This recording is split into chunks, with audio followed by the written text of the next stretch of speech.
गोरखपुर जिला के लइकन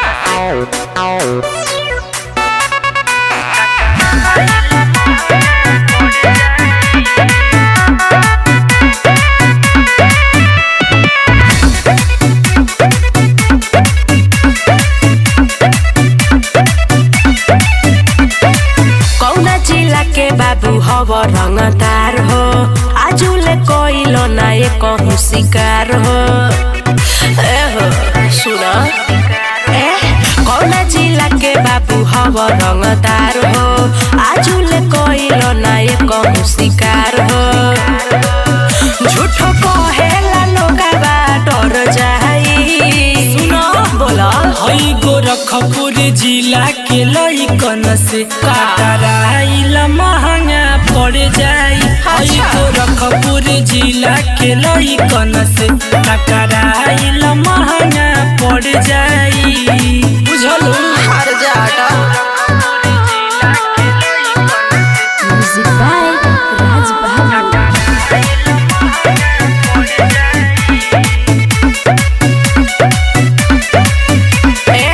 हाथ में दुनाली लेके करे लो डिमांड हो अपना के बूझे लो बड़का बरांड बढ़ी बढ़ी के बोलो ना हमरा से बोली की बाते बाते में यहाँ चली जाला गोली।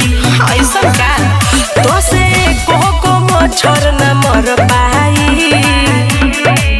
हई गोरखपुर जिला के लइकन से टकराइल महंगा पड़ जाए। हई गोरखपुर जिला के लइकन से टकराइल महंगा पड़ जाई। हाँ तो देखे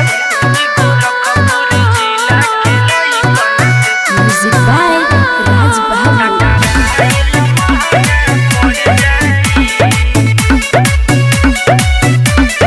सुनो अपना जिला के खाली करे लो बड़ाई बेरी बेरी बाबू सटे जावे पे आई। अरे काहे ना करे दूरे रहो राहुली ते सकोहेले बात ई सच रे। रात भर मचाई जबले बाजी ना पाँच रे।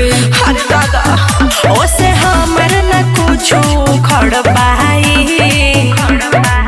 हई गोरखपुर जिला के लइकन से टकराइल महंगा पड़ जाए। हई गोरखपुर जिला के लइकन से टकराइल महंगा पड़ जाई। हाँ तो पड़ जाए तो